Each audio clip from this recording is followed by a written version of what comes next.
Black Star Network is here. Oh, no punch! I'm real revolutionary right now. Thank you for being the voice of Black America. All momentum we have now, we have to keep this going. The video looks phenomenal. See, this difference between Black Star Network and black-owned media and something like CNN. You can't be black-owned media and be scared. It's time to be smart. Bring your eyeballs home. You dig? Black Star Network is here. Oh, no punch! I'm real revolutionary right now.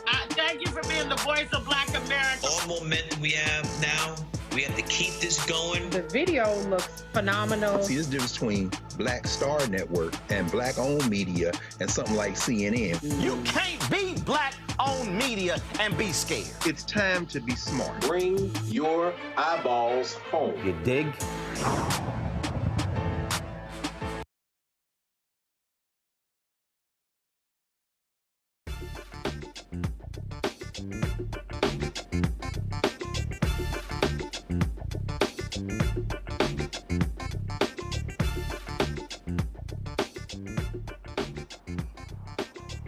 Hey folks, today is Monday, October 21st, 2024. Coming up on Roland Martin Unfiltered, streaming live on the Black Star Network. I'm live in Dallas, Texas, here at Friendship West Baptist Church, one of the early voting sites here in Dallas County. We're going to show you long lines happening all day. Also, some computer issues caused delays all across the county. And so you'll hear from Congresswoman Crockett. Also, we'll be chatting with Reverend Frederick Douglass Haynes III, pastor of Friendship West Baptist Church. We'll be also chatting with officials all across the county and the state, getting a sense of what's happening today. Again, today, the first day of early voting here in Texas. Also, today's show, Vice President Kamala Harris, who was actually in Wisconsin, sitting down with Republicans, Liz Cheney and others, as they are making the case for her to be the 47th president of the United States. Donald Trump continues to tout he wants to give police 100% immunity. We'll tell you about that as well. Also, Vice President Harris was in Atlanta yesterday at New Birth Baptist Church with Pastor Jamal Bryant. We'll show you some of what took place as well as they also celebrated her 60th birthday. Folks, lots to talk about. It's time to bring the funk. I'm Roland Martin Unfiltered on the Black Star Network, live in Texas. Let's go. He's got it. Whatever the miss, he's on it. Whatever it is, he's got the scoop, the fact, the find. And when it breaks, he's right on time and it's rolling. Best believe he's knowing. Putting it down from sports to news to politics. With entertainment just for kicks, he's rolling.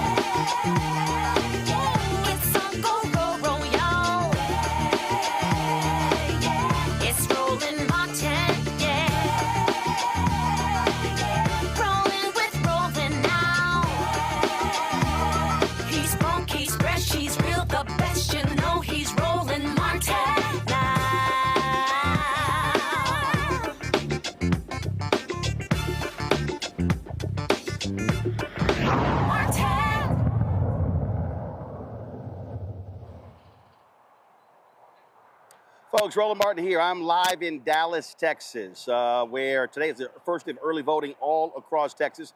I'm standing here at Friendship West Baptist Church, one of the early voting locations here in Texas. I'm going to step aside now, guys. Don't go to that video yet. Don't go to that video yet, please.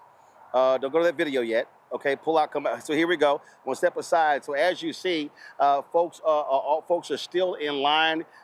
This has been the case since polls opened this morning. There's been a steady stream of folks in line here at Friendship West Baptist Church. But this has been the case all over Dallas County. Earlier, I traveled to 5 different early voting locations. This was one of them with Congresswoman Crockett. And so so again, folks have been in lines, turning out. We saw what happened, of course, when early voting kicked off in Pennsylvania, in Michigan. First of all, Pennsylvania, then of course in Georgia, record numbers there as well. And so now Texas has the opportunity. Of course, Vice President Harris is running behind Donald Trump here in Texas. You've got a seriously contested U.S. Senate race between Senator Ted Cruz, Congressman Colin Allred. That is happening as we speak. And so earlier you had an opportunity to go to Disciple Church, one of the early voting sites. Guys, go ahead and run that video And of course, I got a chance to also chat with some folks in line. So let's go ahead and, so yeah, that's Disciple Church right there. And so go ahead and just turn that audio up. We'll see what folks had to say at that location. Hey, what's happening? What's happening?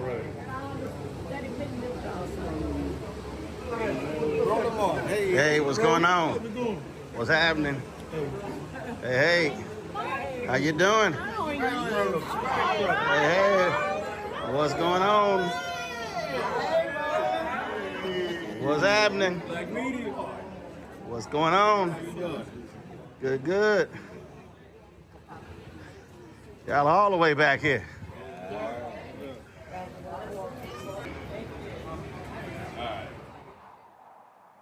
Now, while I was there, I chatted in line. I also got a chance to talk to some of those folks, and they shared their thoughts about today's first day of early voting.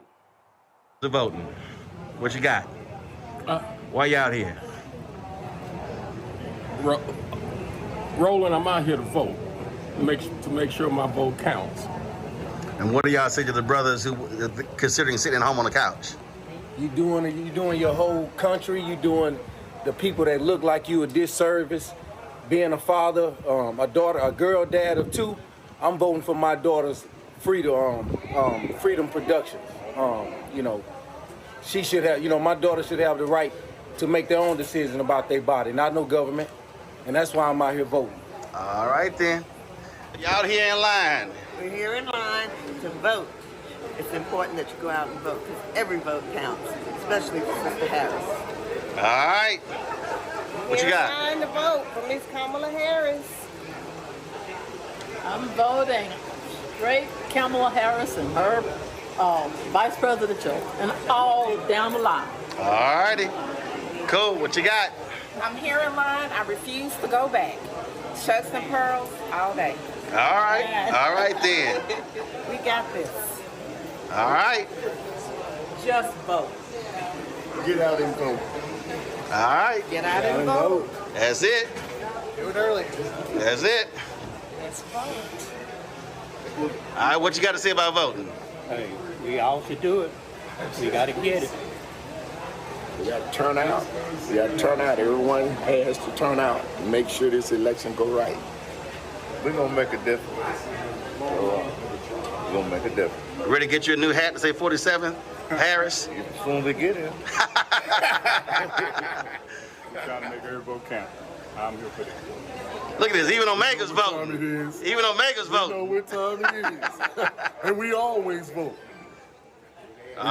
We try to get first in line, but we can't always get in the front. That's okay. Yeah, that's the Alpha's already in front. I hear him. I knew he was going to take we were here at 8 o'clock, so. You was here at 8 o'clock. We here. I'm a Delta and we're here. All right. See, even my sisters are here. All right. Delta's have it. All right. Ready to vote. Yeah. All right. Any thoughts? Anybody wants? You got warrants or something? Why you ducking? Why you ducking? Are you ready to vote, brother? Yeah, I'm ready to vote. All right. Yeah. And looks like you said so things have been on and popping since early this morning. Hey, man, as soon as they opened up, they came out, and they've been doing it ever since. It hadn't slowed down yet. Gotcha. So how does it make you feel to see folk coming out on this first day? You know what? It makes me feel proud. I mean, one thing I can say about this southern section of Dallas County, they come out and vote, and today, I think they've taken it to a whole nother level, and it's needed. And so I'm excited about it. And also, lots of brothers in line. A whole lot of brothers in line. I hope the brothers do the thing and do what they're supposed to do in line. So we're glad about that, too. All right, I appreciate it. I get ready to vote, huh? Yes, sir.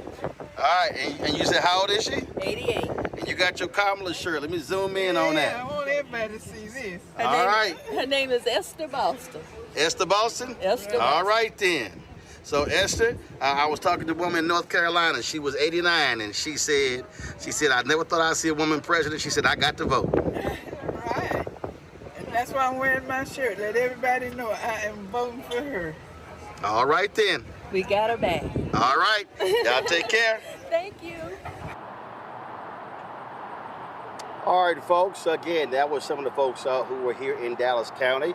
Joining me right now, though, is Tarrant County Commissioner Lisa Simmons. She traveled over here to chat with us. Step right on in here. Commissioner, come on, step in right here. There you go. All right, then. So glad to see you. What's the latest? How do things go today in Tarrant County? Tarrant County, so far, so good.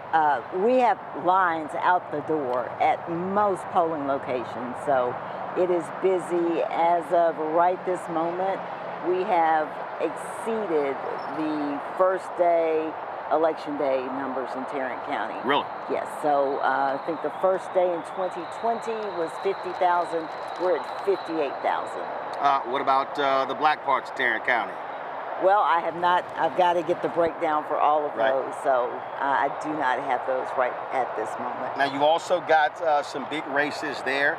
One of the things that we've been focused on, obviously, sheriff's race. Yes. Y'all have had some serious problems with your jail there. Yes. Folks dying in the jail, so that's one you're paying attention, a lot of attention to. Yes, I need a new sheriff. Our sheriff is deadly, and if people aren't paying attention, we have a MAGA sheriff, and he is deadly. He does not know. He has two things to do constitutionally. That is run the jail and patrol the unincorporated areas, and he's not doing either of those well. What else are you looking at this year? I am selfish, so I'm looking at the county level. There is a woman in South Lake, Colleyville, Northeast Tarrant County. It's going to be a hard road to hoe, but if we could get Laura Lehman elected, then that would change the trajectory of this county. But we've got state races, state representative races that are have razor thin margins, and if people just turn out to vote, we could win those races. We don't have to ask anybody for anything anymore. And then, of course, what that does is if you have those state representative races, then what you're also doing is you're changing the dynamics of the Texas legislature. Absolutely. And so I can contact my state reps and say, hey, this is what we need at the county level, instead of getting pushback. Pushback, MAGA politics injected at the county level, and of course the state level. Are you seeing groups on the ground turning folks out, doing lots of door knocking, lots of canvassing? Yes, I am so proud of the Tarrant County Young Democrats. They have gotten out there, and they're young people, and they're doing the work. They're on the phones, they're on the doors, and so that's what we need to see. I was at the University of Texas at Arlington this morning because, as you'll recall, it was my county, the Republicans initially on my county commissioner's court that wanted to eliminate polling places on the college campuses. And so we were able to defeat that. And so I wanted to go out to UT Arlington this morning, and yes, there were lines out the door. We need polling places on college campuses. Absolutely. Can't take them away, especially in the districts like mine, Precinct 2 and Precinct 1, Roy Brooks. We have the largest number of minorities in our precinct. So why? Well, but that's also why they're taking away. That's why they're taking away. Let's be real clear. They wanted to take away TCUs, but then they looked, and then they thought, no, we'll keep the one at TCU. Yeah, lots of white students at TCU. Yes. There you go. But we ended up with all of our campus polling places this year. I'll have the same fight next year. So, but people need to get out and vote. Vote local, vote all the way down the ballot. You can call Elisa. You cannot call Kamala or Donald when you need something. But you can call your local people. And so folks need to vote all the way down the ballot. County commissioners, your state rep, your state senate, your constable, all those folks. Your justice of the peace, yes. All right, well, we certainly appreciate it. Keep up the good fight there. And we'll track to see how this happens before early voting ends. We need a new sheriff in Tarrant County. Oh, I agree. All right, you. I appreciate it. Thanks so much. Thanks. All right, folks, again, we're here in Dallas County. So we're going to go to a break. We come back. We're going to talk to State Senator Royce West, Pastor Frederick Douglass Haynes III, Senior Pastor here at Friendship West Baptist Church. We're here from Congresswoman Jasmine Crockett. And so lots to talk about on our show. We got our panel as well. So you know how we do it. It's a lot going on. We'll be right back on Roland Martin Unfiltered on the Black Show Network back in a moment. Was that y'all blowing the damn horn?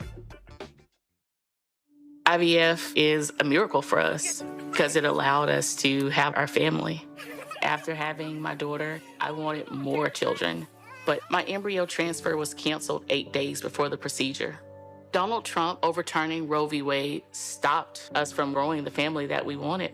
I don't want politicians telling me how or when I can have a baby. We need a president that will protect our rights, and that's Kamala Harris. I'm Kamala Harris. Bob and I both voted for Donald Trump. I voted for him twice. I won't vote for him again. January 6th was a wake-up call for me. Donald Trump divides people. We've already seen what he has to bring. He didn't do anything to help us. Kamala Harris, she cares about the American people. I think she's got the wherewithal to make a difference. I've never voted for a Democrat. Yes, we're both lifelong Republicans. The choice is very simple. I'm voting for Kamala. I am voting for Kamala Harris. Trump is not fit to be president again. Here's his vice president. Anyone who puts themselves over the Constitution should never be president of the United States. It should come as no surprise that I will not be endorsing Donald Trump this year. His defense secretary. Do you think Trump can be trusted with the nation's secrets ever again? No. I mean, it's just irresponsible action that places our service members at risk, places our nation's security at risk. His national security advisor. Donald Trump will cause a lot of damage. The only thing he cares about is Donald Trump. And the nation's highest-ranking military officer. We don't take an oath to a king or a queen or to a tyrant or a dictator. And we don't take an oath to a wannabe dictator. Take it from the people who knew him best. Donald Trump is a danger to our troops and our democracy. We can't let him lead our country again. I'm Kamala Harris, and I approve this message. Carl Payne pretending to be Roland Martin. Holla! You ain't got to wear black and gold every damn place, okay? Ooh, I'm an alpha, yay! All right, you're 58 years old. It's over. And you are now watching Roland Martin Unfiltered. Uncut, unplugged, and undamn believable.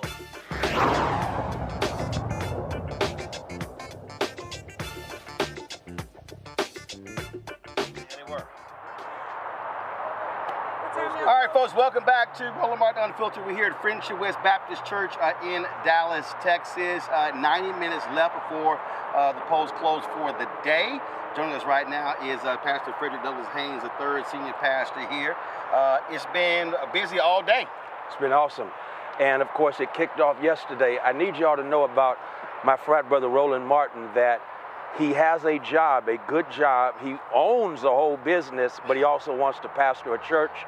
He preached here at Friendship West yesterday. He preached at Friendship West yesterday, and people were texting me. I'm at Howard University trying to handle business. At Howard Homecoming. And Roland Martin preaches in such a way that people are saying, give him his license and ordination and installation right now. So I just need y'all to know, Roland is trying to get another job.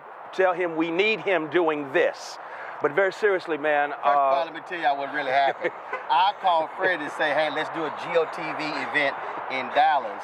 And then he was like, oh, that's great. You can do the 10 o'clock service. And he's just talking. And I was like, what did he just say? So he just slid that in. You know, I'm being ranking, so that works perfectly. You can come in, do 10 o'clock, and everything be good. And I was like, I know he didn't just do that. I'm like, yeah, I'll go ahead and handle it. So, you know, that's what happened. And it worked. It worked because the beautiful thing is he preached powerful message. It was all good. Thank you. From Deborah to Kamala, and then the peeps came out. And today we are setting records in terms of voter turnout. It's been over 1,000 right here at Friendship West today. My boy Marcus King at DC3 Church, again, over 1,000 there. So the people are turning out. And I can't tell you how many were basically inspired by what you shared yesterday. And so I think that's very important that we got a running start.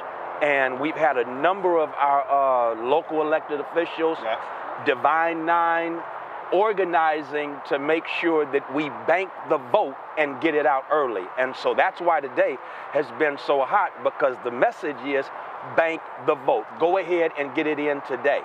It's been hot, but it's also been a little slow. I caught up with Dallas County Commissioner John Wiley Price over at the MLK Center in Dallas. He told me that, so this new computer system, they upgraded to the gold package, He said, but the problem is the new computers are slower than the old computers. Yeah. So that's a vendor problem. And it wasn't just in the black areas of Dallas County. It was all over Dallas County. And that was a problem today. So they're also trying to get that fixed. And so that's also one of the reasons why lines were taking so long. I actually stood in line to vote here, and it was an hour. Yeah. And they got 25 machines in there, so it should have been a lot faster. Yeah. But unfortunately, that's the issue that's happening with the vendor. One of the things that you've really been focusing on, and you put a video together, and they sent to me earlier, where you had a message specifically for black men, and you had some critical comments. We ain't even gonna mention them fools' name, right? But you had these two ignorant former NFL players, right, supporting Trump, just insulting Vice President Kamala Harris. You got Lord Jamar, this rapper. He made some comments after he got a lot of pushback. Then he apologizes after doubling down on it. And that's to me, what's insulting when you got black men. And as you said, y'all got black mamas, black sisters, black aunts, and black nieces. But you're going to say this about a sister in support of without a doubt, a white nationalist, white supremacist in Donald Trump. Exactly. And again, they have black mamas who they need to apologize. They have black teachers who help them to get wherever it is they are. And I'm concerned that CTE has taken such an effect on them, infecting their minds, that they would say something insulting that I would never say about a woman, period, but especially a black woman. But I don't want to give attention to them, as you said, because you got too many brothers out here who are doing the thing. You have too many. There was a lot of brothers who were in line today. Come on, bro. Young brothers, too. Come on. Young brothers, too. Young brothers representing our Divine Nine fraternities, and young brothers who are basically saying there's a narrative out there where we are being blamed for something that ain't true, number one, because we're still going to be the number 2 demographic, at least when it comes to supporting the Democratic ticket and the sister at the top of the Democratic ticket. So we're going to be number 2. And so the question is, why are we going in on black men but not white men, not white women? Black men are going to show up in good numbers. They're already doing it. And again, I was at Howard yesterday. Young brothers at Howard told me, on top of young brothers, I don't know why they're talking down to us like that. And thank you for what you said about one former president who was talking down with the wrong tone and the wrong message. Young brothers at Howard are saying, don't talk down to us, just engage us. Right. We have an agenda too. At Howard, they're saying, we have an agenda. We just want to have our agenda addressed. And what has Kamala Harris been doing? She's been addressing an agenda for black men. So we're going to show up. I was on ABC. I did MSNBC, actually did ABC and MSNBC for the church yesterday. After preaching. And they were asking me about it. And I said, first of all of y'all, she ain't new to this. Come on. I had to remind them that Vice President Harris sat with there was a dinner in November 2023. I said, she had an opportunity agenda. She went all around the country. I said, y'all just weren't covering it. That's right. I said, so don't act like she's just talking about a black agenda and issues related to black men. I said, she's been doing that really the whole presidency. I said, but definitely over the past 10 months. I said, y'all simply haven't been covering it. Thank you. And see, that is why what you do is so important, because you've been covering this. The so-called dominant media, they choose what they want to cover. So they want to cover black men disparaging her. They want to cover black men not voting for her. They don't want to cover the fact that this is something she ain't new to it. No, she's she was true in Atlanta to it. twice for the opportunity. Thank you. Deal. She was in Detroit. She was in Charlotte. I was there in Atlanta. I was there in Detroit. Yeah. And so she's been there. We covered those events. Right. So to act like it didn't happen to me is just nuts. It's nuts, and it's again a reflection of the fact the mainstream media chooses what they want to cover and what they don't want to cover. And for them, it makes news to say black men ain't supporting a black woman. You also got a huge race here in Texas. You've got a U.S. Senate race with Senator Ted Cruz, Congressman Colin Allred. Right. That's also a major issue. Then, of course, you've got the congressional races. But really, the thing that I keep saying, first of all, we're in a state that has the largest number of eligible black voters in all of America. In the country. And what I keep saying on this show and everywhere I go, if black people voted our numbers, oh man, if we hit at least 70% of our eligible voters, we sweep elections. It's over. It's over. If we hit 70, right? If you hit 70% in Fort Worth, yeah, and then in Dallas, and then in Houston, yeah, and all across the country, all of a sudden you're talking about thousands upon thousands of votes. You change races, and you change the makeup of the legislature. Republicans would not have a supermajority. Yeah. You change the makeup of the House. You would have Hakeem Jefferson, Speaker of the House. And you would have more black folks elected statewide as United States senators. That it changes the game. You're going to be interviewing an Omega later on, Royce West. He's been telling us this around the state of Texas. We have more eligible black voters than any state in the country. That changes the game. Imagine if Texas goes blue. Texas, Royce West says, is used to be blue. Thank you. Ann Richards. Used to be completely Lloyd blue. Benson, right. Yeah. If Texas goes blue, it changes the electoral college makeup. Yep. All we have to do is organize and mobilize and energize the black voting base here in Texas, and all of a sudden, they ain't talking about Georgia, they're talking about Texas. And so what we have to do is energize a base and let them know Texas is not a red state, it's a voter-suppressed state, right. And that's a big difference. Well, of course, when you had Beto O'Rourke, who ran against Greg Abbott in 2022, right. 75% of all voters 30 and under did not vote. 75%. That's crazy. That's crazy. Again, they vote election changes. Yeah, they vote. But again, when you're changing the rules midway, when you have the 2021 session in Texas that basically targets, we're going to make sure Harris County can't do what they've been doing.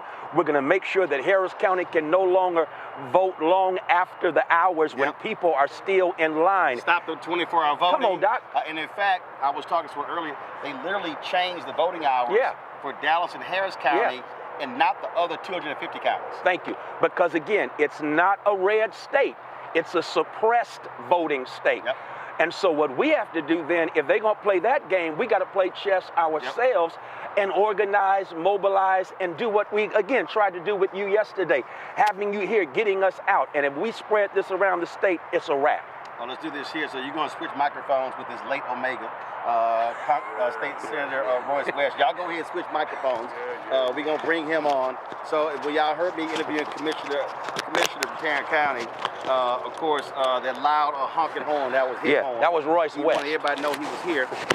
So it's like, okay, we know you here. Come on. Come on. All right, my brothers. Come on. All right, my brothers. Here you go. Do you need some help in putting this on? I mean, you are on I know she's getting a little gray hair. Put it on your other pocket. First of all, don't be mad. Don't be mad. I know she's getting some gray hair. Don't be mad. This is sexy gray. Don't be mad. I know. It's what? I know. You can't grow that in. You can't grow that in. No, I don't need to. You can't grow that in. I'm already sexy. Yeah, whatever. Whatever. All right, y'all. State Senator Royce West. The sun is dropping, so we got our shadows. We'll get those taken care of in a second.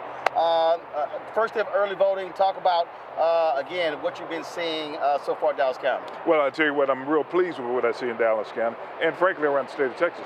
People are turning out on the first day. But the reality is that it's not uncommon for us to turn out on the first day.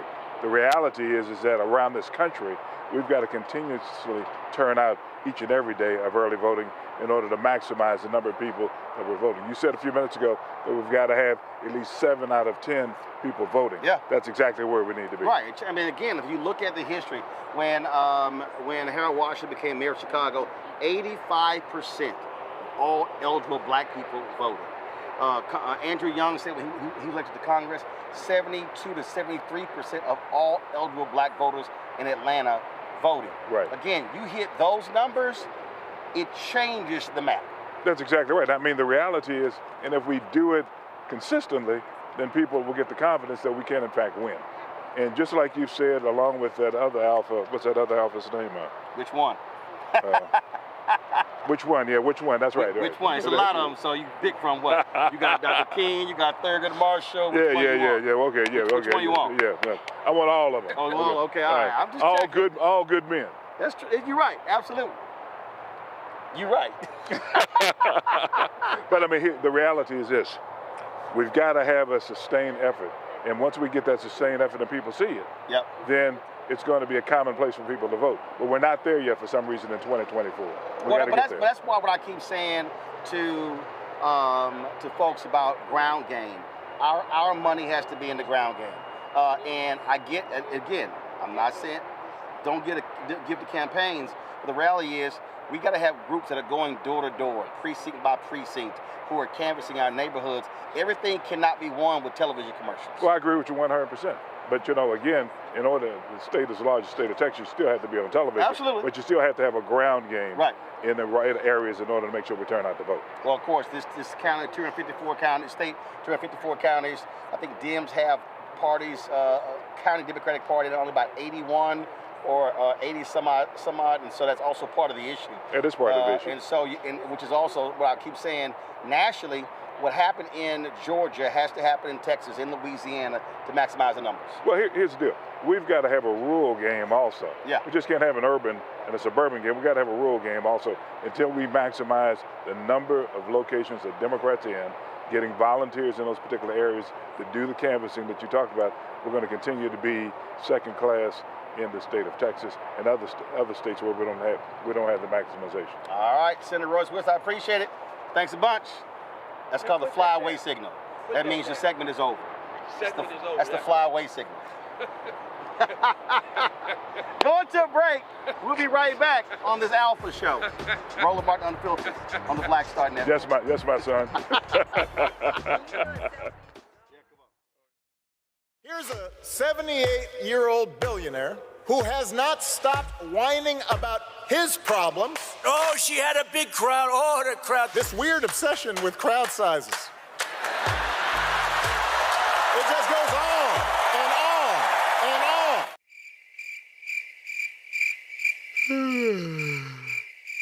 America's ready for a new chapter. We are ready for a President Kamala Harris. I'm Kamala Harris, and I approve this message. Wrongfully convicted. 5 teenagers were arrested, tried, convicted, and sent to prison. No men were exonerated. What he did to us, he tried to end us. Of course I hate these people. So-called Central Park 5. Calling by execution. And let's all hate these people. You cannot have this man go into office again. And I want society to hate him. We were innocent kids. The confessions were coerced. Today, we are exonerated. That guy says he still stands by the original guilty verdict. This is about democracy being on the ballot. I have absolutely no compassion. Look at Kamala. She represents the kaleidoscope of the human family. There's something different happening in America. We will get the opportunity to build a future where we will be able to thrive and not just survive. Jill Stein, Green Party candidate for president. So why are Trump's close allies helping her? Stein was key to Trump's 2016 wins in battleground states. She's not sorry she helped Trump win. That's why a vote for Stein is really a vote for Trump. Jill Stein, I like her very much. You know why? She takes 100% from them. I'm Kamala Harris, and I approve this message. I get it. The cost of rent, groceries, and utilities is too high. So here's what we're going to do about it. We will lower housing costs by building more homes and crack down on landlords who are charging too much. We will lower your food and grocery bills by going after price gougers who are keeping the cost of everyday goods too high. I'm Kamala Harris, and I approve this message because you work hard for your paycheck. You should get to keep more of it. As president, I'll make that my top priority. The overturning of Roe almost killed me. I had a blood clot in my uterus that caused my labor to have to be induced because of the overturn of Roe v. Wade. I wasn't able to get life-saving treatment sooner. I almost died. And that's because of the decision that Donald Trump made. I was able to get Roe v. Wade terminated, and I'm proud to have done it. The doctors and nurses were afraid that if they treated me in the incorrect way, that they would be prosecuted for that. And that's appalling. Donald Trump says that women should be punished. Do you believe in punishment for abortion? There has to be some form of punishment. For the woman? Yeah. I believe that women should have reproductive freedom to make the choices about their own bodies. 4 more years of Donald Trump means that women's rights will continue to be taken away one by one by one by one. This has to stop because women are dying. I'm Kamala Harris, and I approve this message. It's really rich for Democratic leaders to say that Donald Trump is a unique threat to democracy when he peacefully gave over power. He is still saying he didn't lose the election. I would just ask that. Did he lose the 2020 election? Tim, I'm focused on the future. That is a damning non-answer.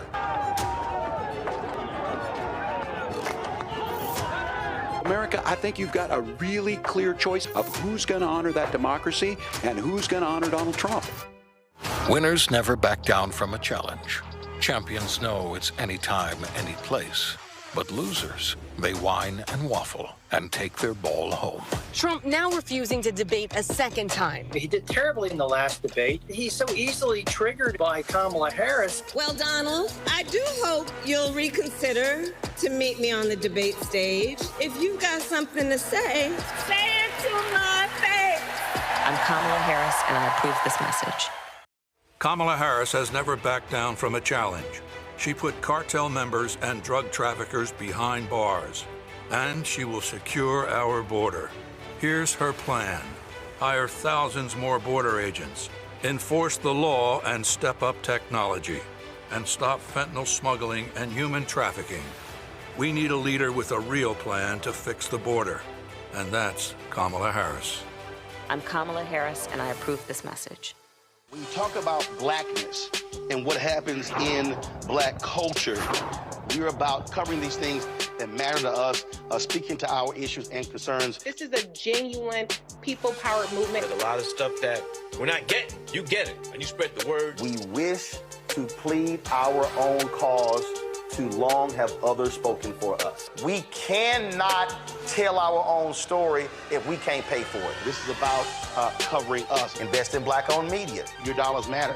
We don't have to keep asking them to cover our stuff. So please support us in what we do, folks.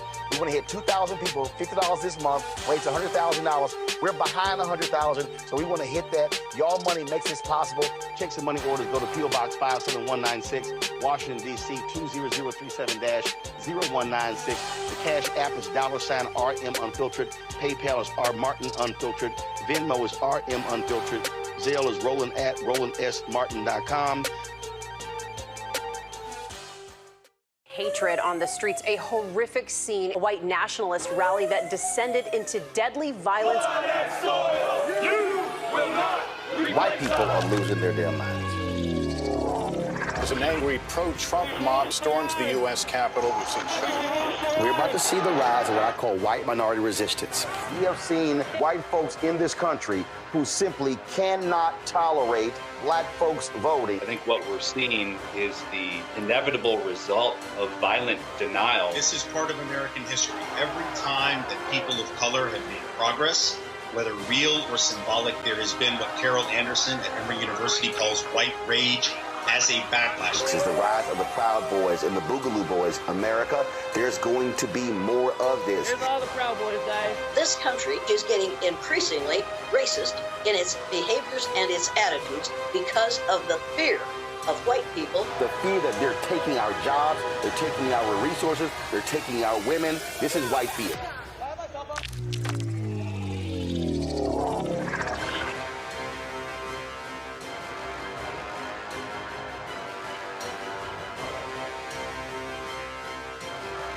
Kamala Harris has never backed down from a challenge.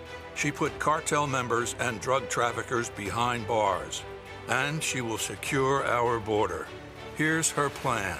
Hire thousands more border agents, enforce the law and step up technology, and stop fentanyl smuggling and human trafficking. We need a leader with a real plan to fix the border, and that's Kamala Harris. I'm Kamala Harris, and I approve this message. Hello, I'm Marissa Mitchell, a news anchor at Fox 5 DC. Hey, what's up? It's Tammy Roman, and you are watching Roland Martin Unfiltered.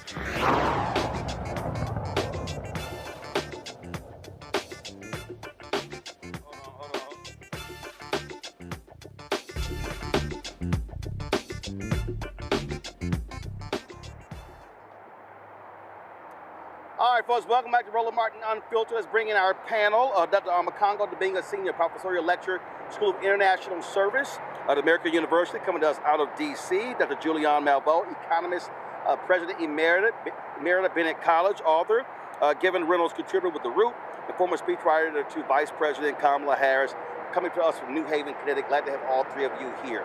Let me just start with you, Julianne, on this whole point, and we keep emphasizing this, but it's crucial. If we would vote our numbers, black folks, we can keep talking about why they're not addressing our issues, why these things are not coming up, because we're not voting. You look at the election in Louisiana, if black people had voted our numbers, and you don't have a MAGA governor. If you vote our numbers, we control mayoral elections, we control city council elections, we control statewide elections. We talk about political gerrymandering. There is no political gerrymandering in statewide elections because you don't have these separate districts. And so that, to me, has to be our focus, maximizing our power. You ain't got no power when you sitting on the couch. Well, absolutely, Roland. I mean, the low black turnout, and even if we get to 60, we'll be lucky. But as you said, 70% would be great. 70% would mean we could be the tail that wags the dog. 70% would be that Colin Allred could beat Ted Cruz. And we know we need Ted Cruz to go retire and do something with him. 70% would perhaps, look at Georgia. There are just so many opportunities that we're not taking. And I don't know where the brainwashing came from, but some of us just don't vote. I had a young sister actually stick her chest out me, and she said, I don't vote. Like that was something to brag about. And I just come from church, so I couldn't say too much. I try not to curse on Sundays, kind of. But I was just stunned at her, I don't vote. But there are a lot of younger people who don't think their vote makes a difference. Well, we know how votes make a difference. We know what the Orange Man did to the Supreme Court. We know what he did to our economy in terms of giving all those tax breaks to wealthy people and increasing our deficit. We can go down the list. But there are some people who are myopic. I don't know where it came from. One thing is we don't teach civics in schools anymore. That's been one of the things that was early cut.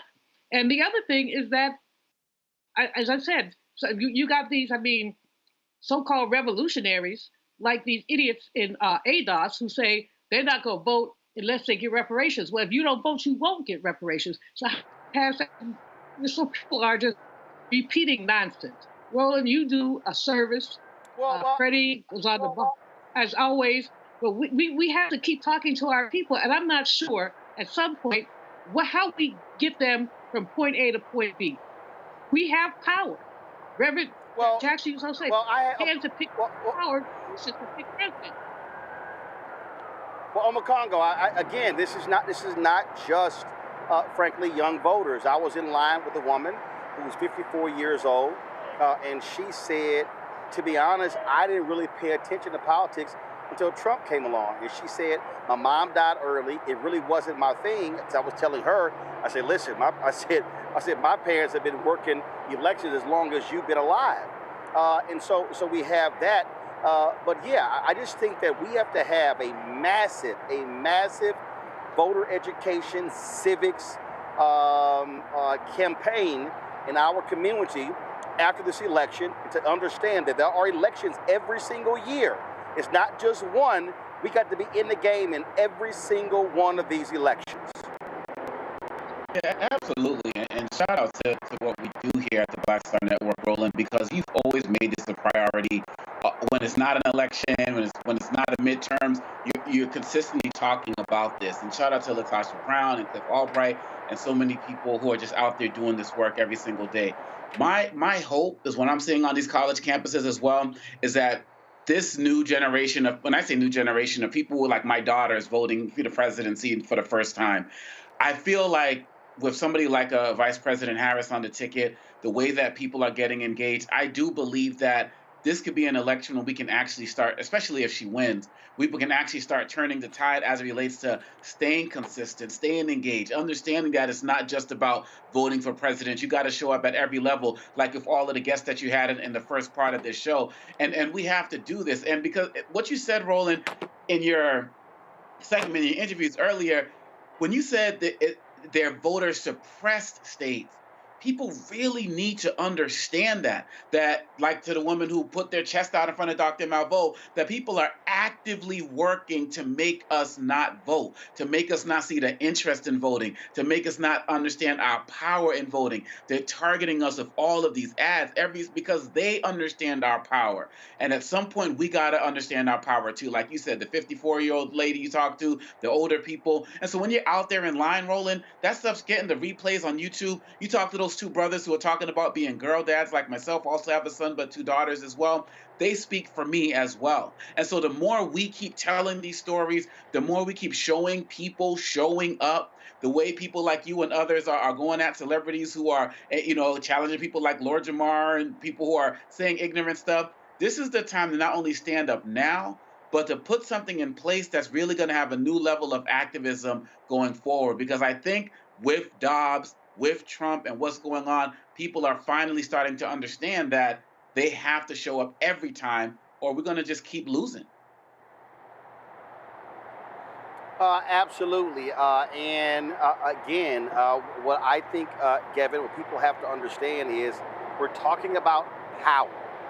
Politics is about power. It's about controlling resources. It's about being able to have public policy, controlling the politics. And that's what people have to understand, that when you check out the process, you are allowing other people to be in control of a system. Absolutely.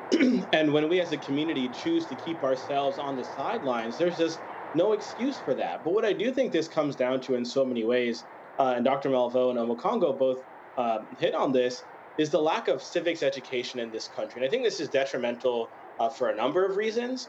But the fact that a lot of our people don't understand how our government works, and means that, let's say they may have voted in the past, but if they haven't seen the results that they were hoping for, without that understanding of the barriers and the roadblocks that stand in the way of making political progress in terms of at the local level, at the state level, at the federal level, what it means that we have 3 branches of government where the president can propose a bill and ultimately sign a bill, but can't just enact a bill, because he or she wishes to.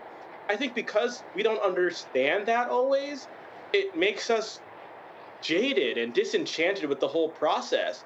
But if we equipped our young people with the information and the knowledge of how our government works, then I think there'd be more of that recognition of, okay, I need to stay engaged, not just because with one election I didn't get everything I wanted, but I have to keep my foot on the gas, and we as a community have to do that. But Roland, it's more actually than just voting. You talk about power, and I think that hits the nail on the head, because it's more than just showing up and voting, but it's then holding our leaders accountable through our power once they get into office. And that includes by what we do with our resources as a community. Are we engaged in terms of organizing fundraisers, giving donations to candidates who advance our interests, showing up to town halls? These are all ways where we can exercise our power. And by doing that, those in power can't help but recognize the power that we have and advance our interests as a result with the power that they have. So I think it just requires a full understanding of how our process works. And it requires us to be engaged, not just in terms of voting, but in terms of donating, getting involved, and showing up, not just when there's an election happening. Indeed. All right, folks, going to go to a break. We come back, more from Dallas, Texas. Later we hear from Congresswoman Crockett, who was traveling around to various early voting sites as well. I got a chance to catch up with her, so we'll hear from her. Folks, you're watching Roland Martin Unfiltered right here on the Black Star Network. Hey, support the work we do by joining our Bring the Funk fan club. While I was out here, let me shout out Aubrey Lee. He came by and asked me to sign his copy of White Fear, and he dropped off his donation to our show. And so I appreciate that. I had some folks who were handing me cash. when I was in North Carolina, when I was in Pennsylvania, and so we appreciate all of them as well. So you can support our work. Folks, the work that we do, we don't have millionaires and billionaires sending us checks funding this. We're doing it ourselves. And so your donations play a critical role in helping us. The folks at Cash App continue to trip out with their app. So do this. Send your check and money orders to P.O. Box 57196, Washington, D.C., 20037-0196. PayPal is R. Martin Unfiltered. Venmo is RM Unfiltered. Zelle, Roland at RolandSMartin.com. Roland at RolandMartinUnfiltered.com. We'll be right back. Wrongfully convicted. 5 teenagers were arrested, tried, convicted, and sent to prison. No men were exonerated. What he did to us, he tried to end us. Of course I hate these people. So-called Central Park 5. Calling for execution. And let's all hate these people. You cannot have this man go into office again. I want society to hate him. We were innocent kids. The confessions were coerced. Today, we are exonerated. That guy says he still stands by the original guilty verdict. This is about democracy being on the ballot. I have absolutely no compassion. Look at Kamala. She represents the kaleidoscope of the human family. There's something different happening in America. We will get the opportunity to build a future where we will be able to thrive and not just survive. Jill Stein, Green Party candidate for president. So why are Trump's close allies helping her? Stein was key to Trump's 2016 wins in battleground states. She's not sorry she helped Trump win. That's why a vote for Stein is really a vote for Trump. Jill Stein, I like her very much. You know why? She takes 100% from them. I'm Kamala Harris, and I approve this message. Kamala Harris has never backed down from a challenge. She put cartel members and drug traffickers behind bars. And she will secure our border. Here's her plan. Hire thousands more border agents, enforce the law and step up technology, and stop fentanyl smuggling and human trafficking. We need a leader with a real plan to fix the border, and that's Kamala Harris. I'm Kamala Harris, and I approve this message. He told us who he was. Should abortion be punished? There has to be some form of punishment. Then he showed us. For 54 years, they were trying to get Roe v. Wade terminated, and I did it, and I'm proud to have done it. Now Donald Trump wants to go further with plans to restrict birth control, ban abortion nationwide, even monitor women's pregnancies. We know who Donald Trump is. He'll take control. We'll pay the price. I'm Kamala Harris, and I approve this message. I get it. The cost of rent, groceries, and utilities is too high. So here's what we're going to do about it. We will lower housing costs by building more homes and crack down on landlords who are charging too much. We will lower your food and grocery bills by going after price gougers who are keeping the cost of everyday goods too high. I'm Kamala Harris, and I approve this message because you work hard for your paycheck. You should get to keep more of it. As president, I'll make that my top priority. Hello, I'm Paula J. Parker. Truly proud of the Proud Family, louder and prouder on Disney+. And you're watching Roland Martin Unfiltered.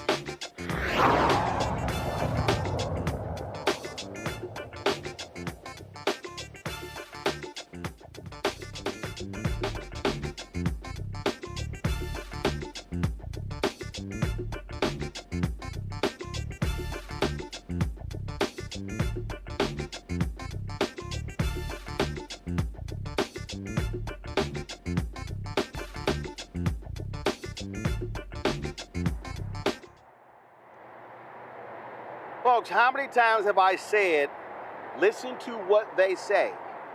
To any black man or black woman out there considering voting for Donald Trump, this man has made it clear that he is going to allow cops to do whatever they want if he becomes president again.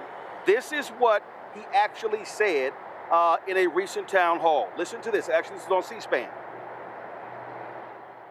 So, Jim, one thing we're going to be doing, and we're going to be doing it strongly, and I've wanted to do it and looked at it for a long time, but we have to do it. Immunity for some of these places. You said you have 14 people and you don't believe maybe one or two. I mean, maybe some are guilty of something, but I would bet you a lot of them aren't. and they're going through hell, and their pension's going to be gone. Frankly, their family's going to end up being gone, their car, their house, everything. So we want to do immunity. We also want to call for the death penalty for anybody killing a police officer.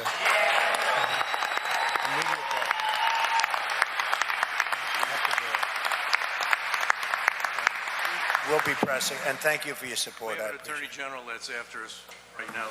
So. You have a, yeah, I know your Attorney General. But most of these guys that do get found innocent are bankrupt by the time. That's right. If they're innocent, it's have no money left. That's right.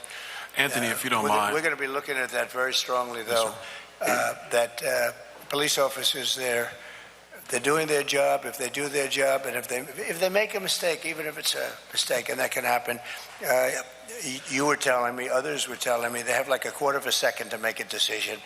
You would have a hard time with that. I mean, literally a quarter of a second to make a decision, and if it's the wrong decision, their life is over. And we have to help people out now. It's time, so we're going to do the immunity thing, and we're going to fight alongside of them. We have to. We have to stop being politically correct. And you're always going to have some bad apples, but they are very, very few. How many of the 14 would you say would be innocent? Innocent, probably about 10 of them. All right. Well, and maybe the others are overcharged. There's still a lot of work. Yeah. It's pretty tough stuff. It's happening all over. It's very expensive to defend yourself. Well, they're afraid to do their job, too. You're right. They want to do their job, but they're afraid to do their job. We'll take care of it. Congo, you see this? No regard for the people who they killed. They don't care. And so if you are considering voting for Donald Trump and you cared about George Floyd, you cared about all these other black men, and we've covered these stories over and over and over again, you heard, oh yeah, the guy was like, oh, well, maybe a couple actually deserved it, but the rest of them really didn't. Give me a break. There was no concern, no compassion for any of the folks who have been gunned down by these cops, even though they have been convicted. Then you heard the guy say, well, yeah, the rest of them have been overcharged. That is what America's going to look like with Donald Trump back in charge. And black folks had better wake up. Oh, absolutely. And even when we talk about the victims like George Floyd, we also have the living victims like the Exonerated Five, whose commercials you're running in every segment, again, showing Trump's depravity, still refusing to apologize, and the things that he did to them and that family. And look, this is also a guy who just a couple of weeks ago, what did he say at a rally? All you need is 1 hour of violence. That's all you need, and everything will be taken care of right then and there. Who do people think he's talking about as it relates to who that violence will be targeted at? This is a violent man. It's violence in his core. And when he was president, what did he try to say to his administrative people when we were protesting down in D.C.? Can't we just shoot him in the leg or something like that? This is a man who is violent at his core. And if he has an opportunity to unleash it, we are going to be the first target. And I heard the officer or whoever he was talking to, he said, how many of them are innocent? And he's like, well, innocent, right? So it's like, come on, man. It's like, this is a hustle. And this is why they continue to endorse him. They don't want to talk about having retraining, putting themselves in positions where they actually have to not escalate situations like we saw with that Miami Dolphins player. They don't want to talk about that. They want to be able to get away with anything they do as it relates to killing us or harming us in any way, shape, or form. And not to mention the white supremacists who we know are joining the military as well as the police so they can do just that. Not to mention the people who are fired and go right down the street and get hired again because we don't have the George Floyd and Policing Act, which Vice President Harris supports and has helped orchestrate when she was a senator as well. This is real. This is real. And if you don't believe anything we are saying, just go listen to Trump's words. Stop saying, well, I don't take him seriously. Take him literally at everything he says because he means it, and he's already tried to do it, and we can't let it happen again. I mean, Gavin, it's sitting right there. This man does not give a damn about the people who have been impacted by police violence.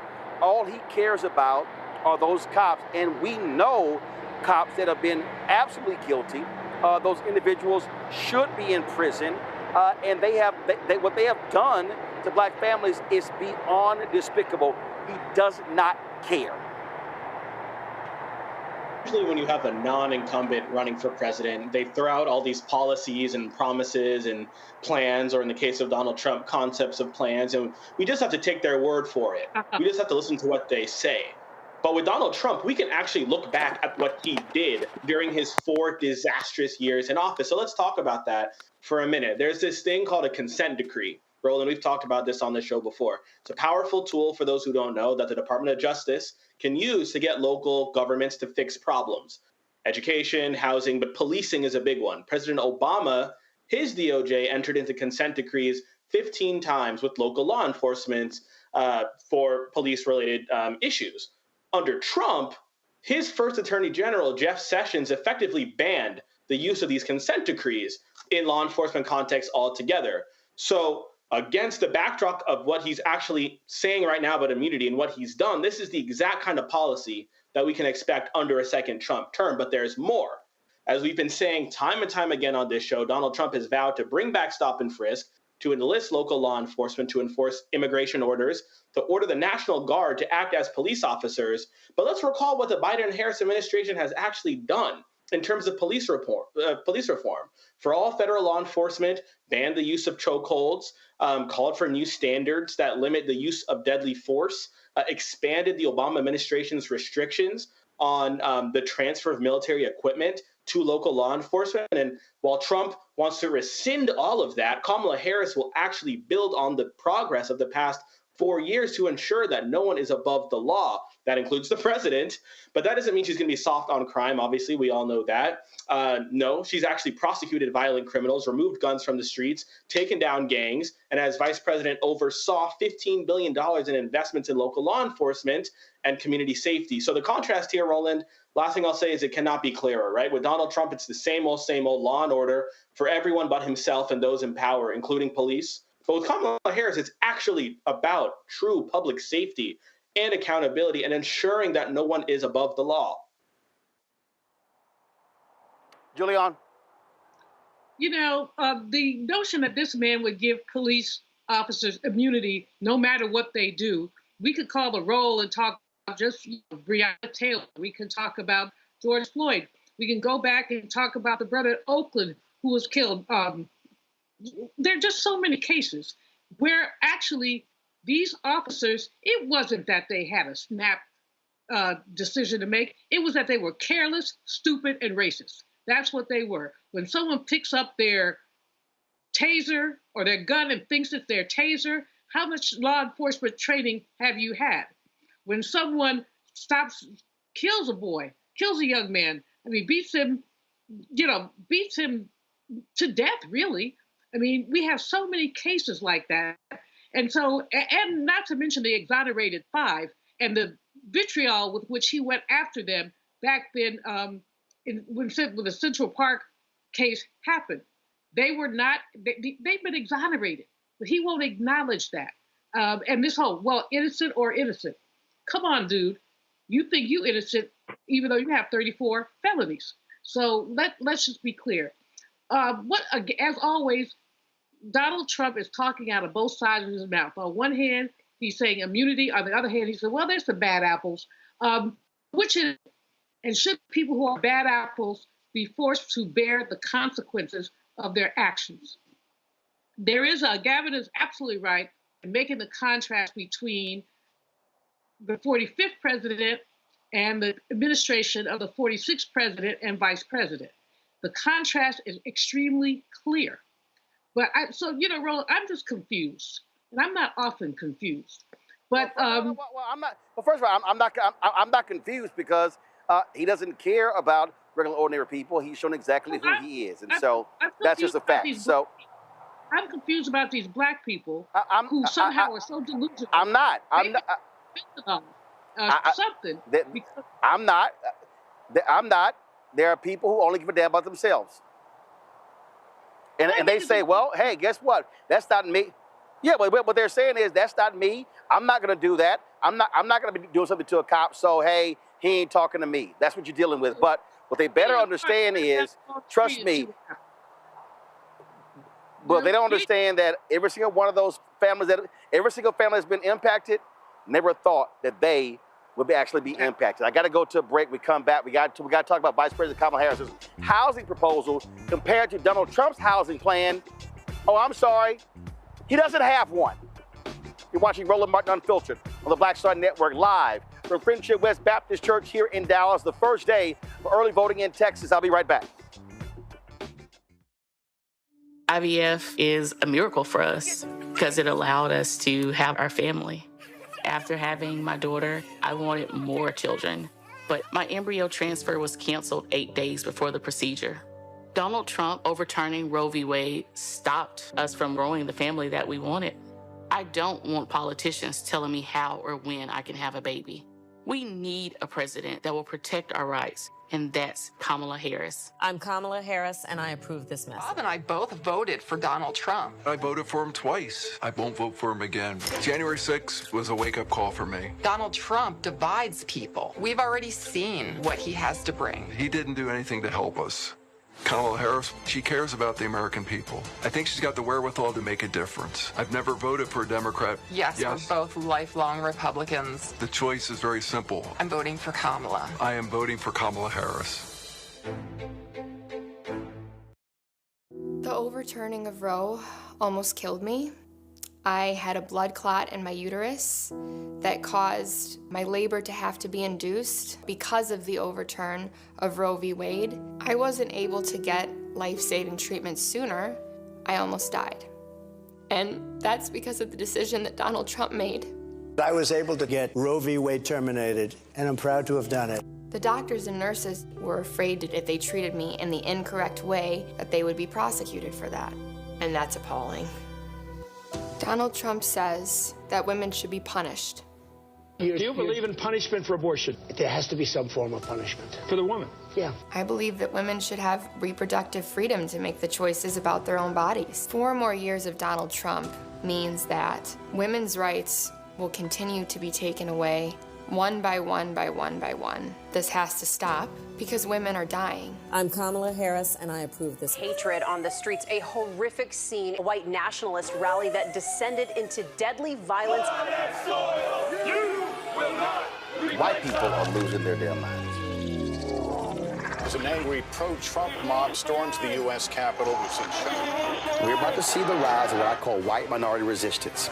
We have seen white folks in this country who simply cannot tolerate black folks voting. I think what we're seeing is the inevitable result of violent denial. This is part of American history. Every time that people of color have made progress, whether real or symbolic, there has been what Carol Anderson at Emory University calls white rage as a backlash. This is the rise of the Proud Boys and the Boogaloo Boys. America, there's going to be more of this. Here's all the Proud Boys, guys. This country is getting increasingly racist in its behaviors and its attitudes because of the fear of white people. The fear that they're taking our jobs, they're taking our resources, they're taking our women. This is white fear.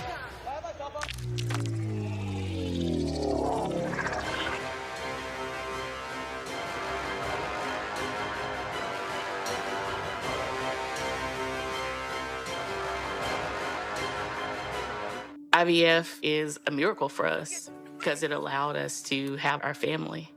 After having my daughter, I wanted more children, but my embryo transfer was canceled 8 days before the procedure. Donald Trump overturning Roe v. Wade stopped us from growing the family that we wanted. I don't want politicians telling me how or when I can have a baby. We need a president that will protect our rights, and that's Kamala Harris. I'm Kamala Harris, and I approve this message. Hi, everybody. I'm Kim Coles. Hey, I'm Donnie Simpson. Yo, it's your man Dion Cole from Blackish, and you watch Roland Martin Unfiltered.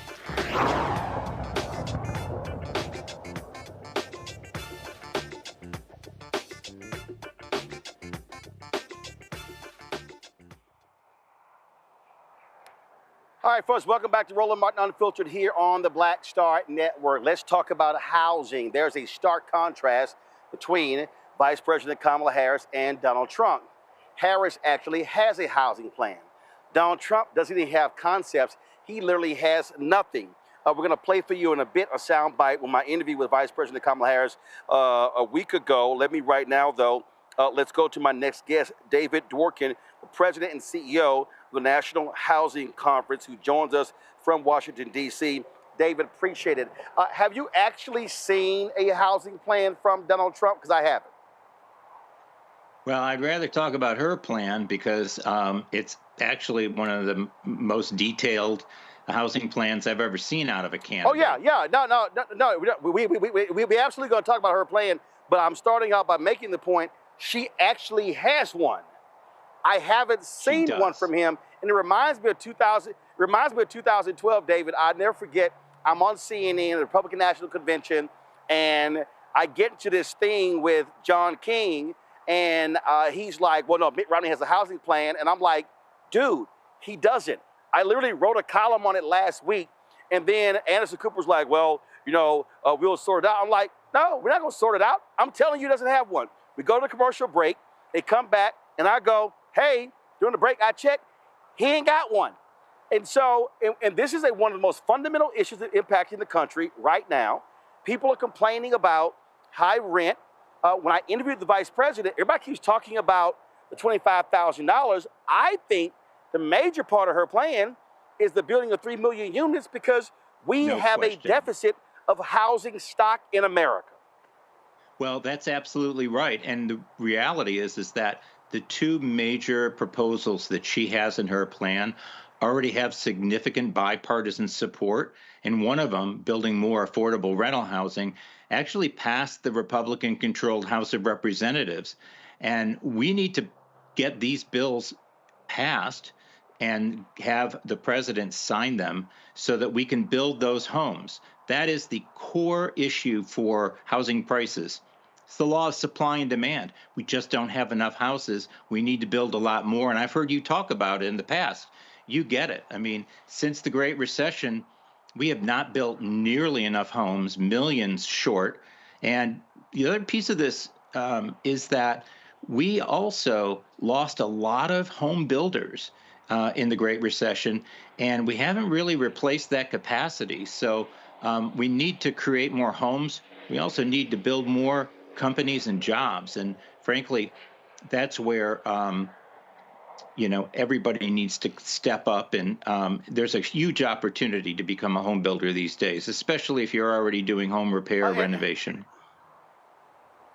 In fact, during the Congressional Black Caucus Foundation, ALC, I ran into a sister who's actually building micro homes on 75 acres in Alabama because this is an opportunity. I know of some churches that are looking to do the exact same thing. And so people are looking at creating different opportunities from traditional home builders.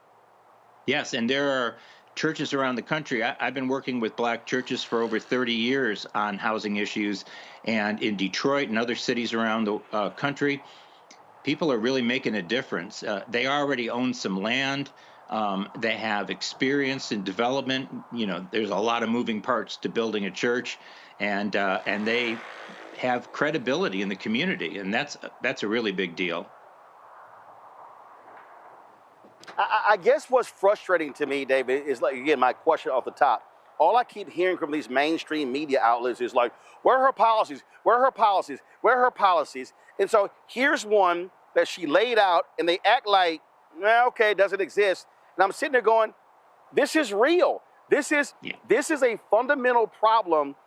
And again, I keep showing that chart that we built the fewest number of homes between 2010 and 2020 since the 1940s.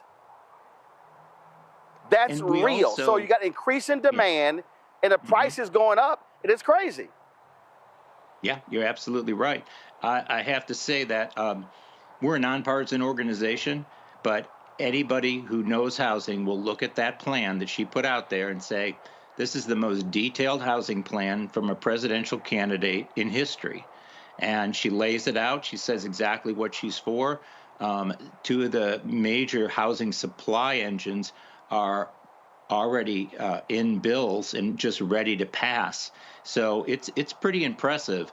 And the other thing I'll just note is that, and you don't hear this talked about nearly enough, but we lost a horrific number of black home owners during the Great Recession.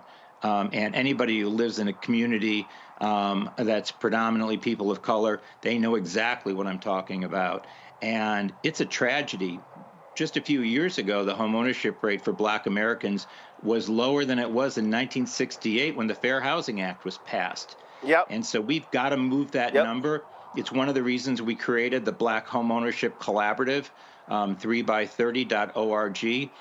And we work with the National Urban League, the NAACP, but also realtists and realtors and mortgage bankers and fair housing advocates and community development groups to build Black home ownership, because that's how we build wealth. And I don't have to tell you that. You know that as well as anybody. I hear it on your show.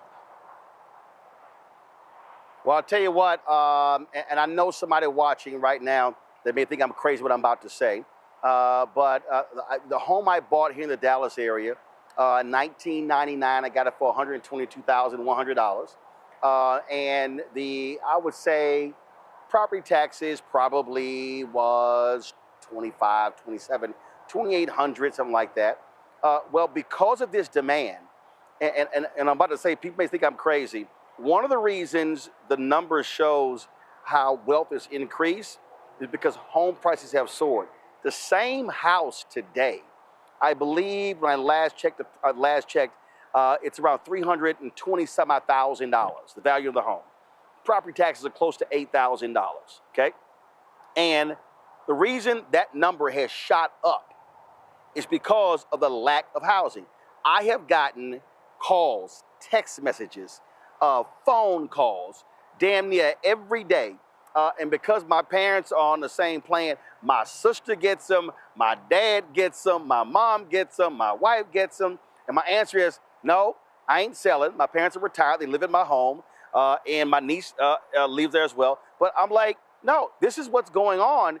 And so, yes, if you add stock, it might actually bring the housing, it might bring, of course, the value of housing prices down, but it's also going to alleviate all of the pain people are suffering. You know, and again, thank God I own that home. If my parents and my niece and her husband had to live in apartments right now, I can't even imagine what they would be paying combined to be renters as compared to, frankly, living in my house rent-free. That's exactly right. And, you know, the difference is, and there's nothing wrong with renting when that's the right thing for you, but when you're owning a home and you're paying your mortgage, you're paying your rent to yourself. And that's why it's such a major engine of growing wealth, is because the payment you're making to live is also your investment payment. And you can't get that with any other kind of investment. Last point here, again, we talk about in terms of what we're seeing. Talk about how serious this problem is with private equity, estimated to own 40% of all single-family homes by the year 2030. That's just almost five, a little more 5 years away. That is unbelievable.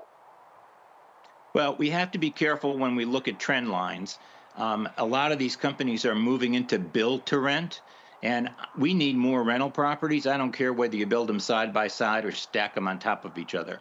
What I've got a real problem with is when people are in neighborhoods buying up all the homes off of the multiple listing service, and home buyers can't compete with that cash. And that's the thing we need to really pay attention to.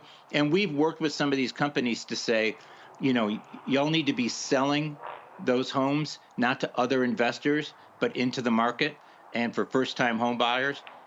It's also true that this is one of the areas where the Harris plan and certainly J.D. Vance's attitudes about housing converge. And the reality is that there's a reason why people have been so worked up about this, and it's because folks who want to be homeowners have been struggling to compete. And it's not an even playing field. And we need to help folks become homeowners. I've been covering this, and I tell you, I mean, people thought I was crazy in 2009 when I was on the CNN, when I was like, yo, don't let these banks off the hook with these toxic assets. Because what happened? We bailed them out. They took the money, took care of their bottom line. They held onto those homes and then turned around and sold 25,000 lots to private equity. And a regular, ordinary person who was waiting to buy their own home, they couldn't compete with that.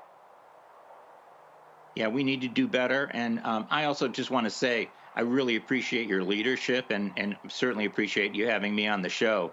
But this is something that everybody's got to be thinking and talking about. And I will also say, if you own your own home and somebody calls you saying, I want to give you cash for that home, you should think about that, because there's a reason they're coming there and trying to offer you that. And talk to your family, talk to your pastor, talk to people you trust, because nobody gives you something for free. And we need to take care of ourselves and protect our wealth. And that's, I think, your listeners are good at that.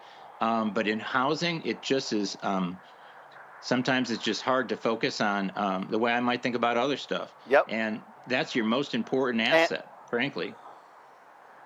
And then also what's happening is you have a lot of children, when their parents pass away, grandparents pass away, they don't want to live there. And so what do? Just offload it to anybody, and then we see what happens when you do that. And so it is an asset, and I can just tell you this from personal experience, having multiple generations, but by my parents, different nieces, nephew, going through my home, again, that has actually been greatly beneficial to my family, because they're not having to spend that $15, $18, $2, $25, $3,000 a month renting. They can actually get their life together and be able to save that money and then move on. And so that's also how we have to think about when you own a home, how it also can extend to your family.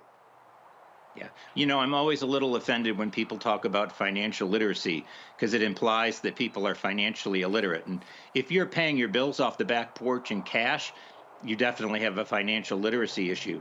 But what we're talking about here is wealth growth and wealth management. And that's the key. And folks need to get past that and say, you know what, I'm really talking about how I'm going to grow where I am today. And home ownership is going to be a big part of that. Absolutely. David, we certainly appreciate it. Thank you so very much. And we'll be sure to have you back. Thank you, sir. All right, folks, this is the part of the interview I did with Vice President Harris, where she talked about her housing plan. Roll it.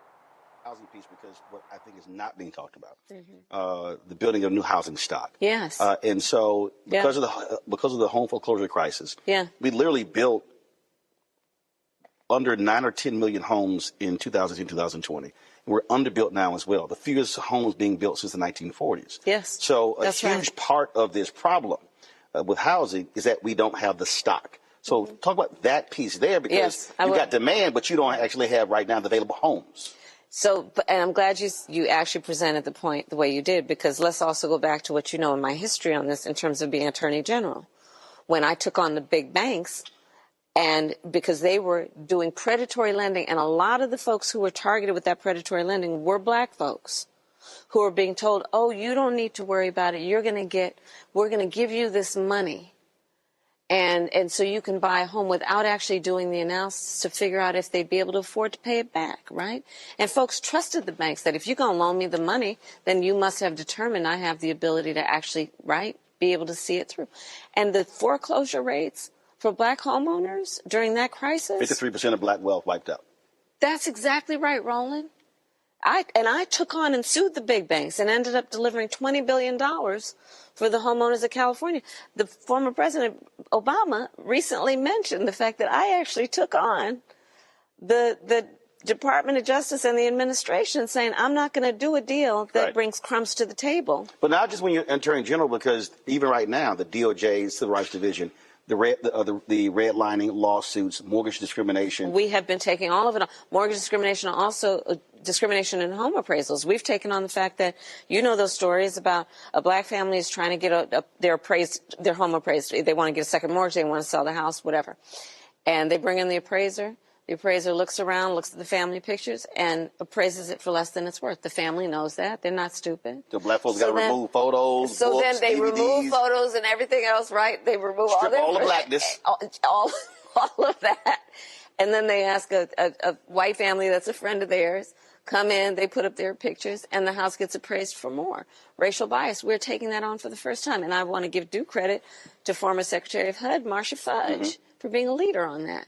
These are the things we've taken on. And as president, to your point about supply, I'm going to create tax incentives for home builders and developers to build 3 million new housing units by the end of my first term, because a big part of jacking up the prices has been the supply is not meeting demand, so the prices are higher.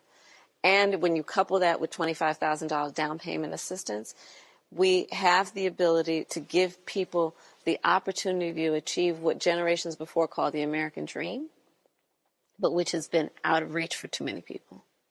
My work around thinking about how it's going to directly impact black folks is knowing that when you look at racial bias in home appraisals, when you look at the disproportionate rates of black home ownership to other people having home ownership, it's too low. And it's not because we don't aspire to have a home or buy a home.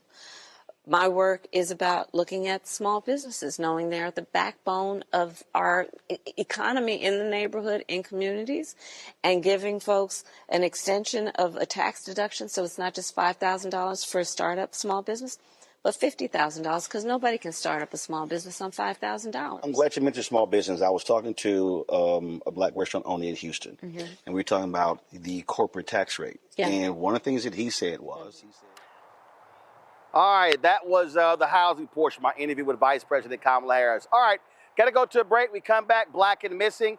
Also, we'll talk about the exonerated 5 suing Donald Trump. We'll tell you why. And the Breonna Taylor, the retrial, the federal charges against the cops involved in her death begin today. We'll give you those details as well. Folks, we're broadcasting live. Roland Martin Unfiltered on the Black Star Network here from Friendship West Baptist Church in Dallas. The first day of early voting in Texas. We'll be right back. Wrongfully convicted. 5 teenagers were arrested, tried, convicted, and sent to prison. No men were exonerated. What he did to us, he tried to end us. Of course I hate these people. So-called Central Park 5. Calling for execution. And let's all hate these people. You cannot have this man go into office again. I want society to hate him. We were innocent kids. The confessions were coerced. Today, we are exonerated. That guy says he still stands by the original guilty verdict. This is about democracy being on the ballot. I have absolutely no compassion. Look at Kamala. She represents the kaleidoscope of the human family. There's something different happening in America. We will get the opportunity to build a future where we will be able to thrive and not just survive. Here's a 78-year-old billionaire who has not stopped whining about his problems. Oh, she had a big crowd. Oh, the crowd. This weird obsession with crowd sizes. It just goes on and on and on.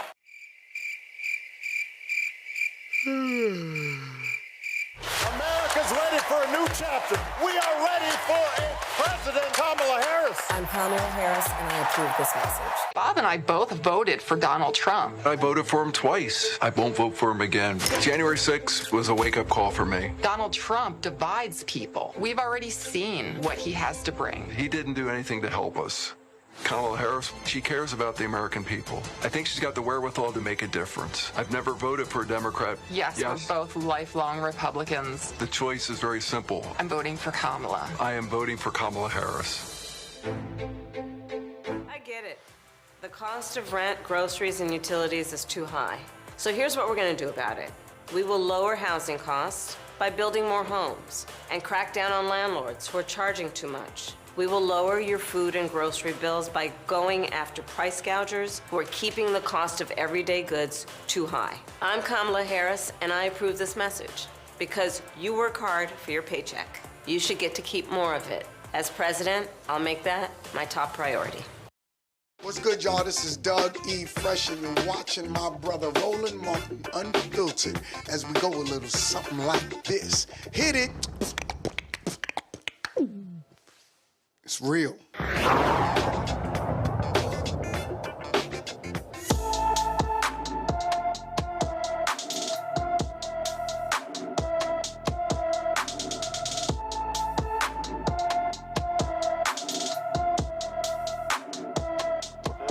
script.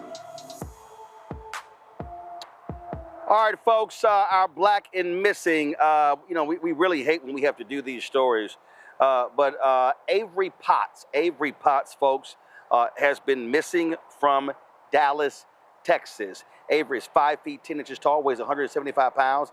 Hair is black, eyes are brown. If you have any information, please call the Dallas Police Department, 214-744-4444. Again, that is a 214-744-4444. And so we really hope you have any information because, again, too many of our folks go up missing and don't get the attention they rightfully deserve from police, but also from national media. And so, man, she's been missing since June 3rd. All right, folks, the exonerated 5, okay? They are suing Donald Trump for defamation. They filed this lawsuit because of his comments at a presidential debate about their wrongful conviction. The 5 black and Hispanic teenagers were wrongfully convicted of the 1989 rape and assault of a woman jogging in Central Park. They spent years in prison before their convictions were overturned in 2002, once the true culprit confessed and was corroborated by DNA evidence. The lawsuit notes the 5 members never pled guilty and the victim wasn't killed, claiming Trump's comments were made with a reckless disregard for their falsity to the tens of millions of Americans who tune into the debate. I'll be chatting with one of the attorneys tomorrow who filed the lawsuit. Here's what's crazy to me about this here, Gavin. In the lawsuit, one of the young men, Yusef Salam, says that he went up to Trump at a debate and in the spin room, and Trump says, "Oh, you must be one of my supporters." He says, "No, I'm not." And he said, "Would you apologize?" And Trump just sort of just waved him off and kept moving.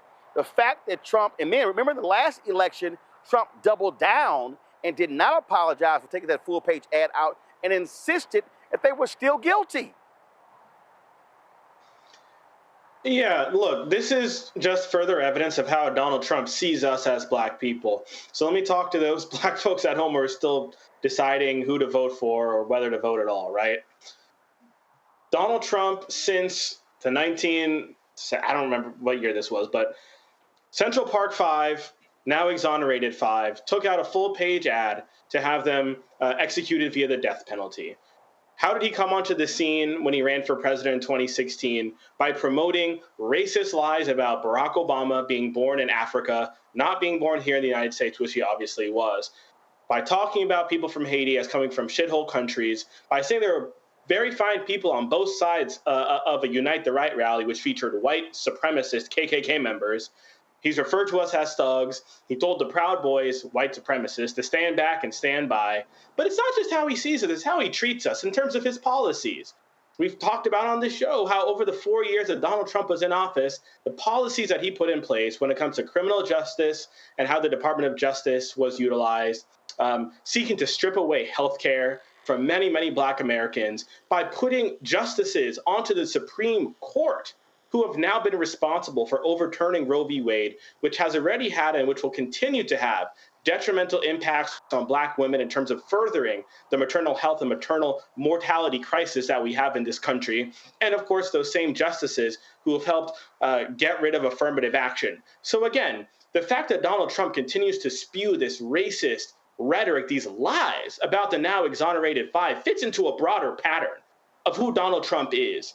And as we know, when someone shows you who they are, you better doggone believe them.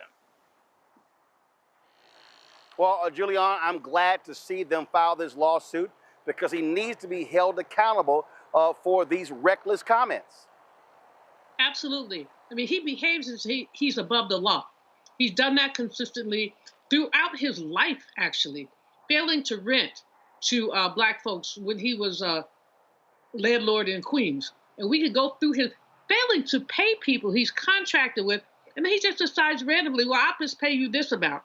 There was a gentleman who was a piano somebody or other, and he ordered 5 pianos and then paid him for 3 and told him, you can sue me for the rest of it. This small vendor didn't have the money to sue him, so he got away with it. He gets away with it time and time and time again. E. Jean Carroll is waiting for her money. And now the exonerated 5 will be waiting for theirs too, because they're absolutely right to sue him. He has taken them and he's used them as a bulletin board for so-called black criminality. They never pled guilty. We repeat, they never pled guilty. So I hope their lawyer was on someplace today. He seemed good.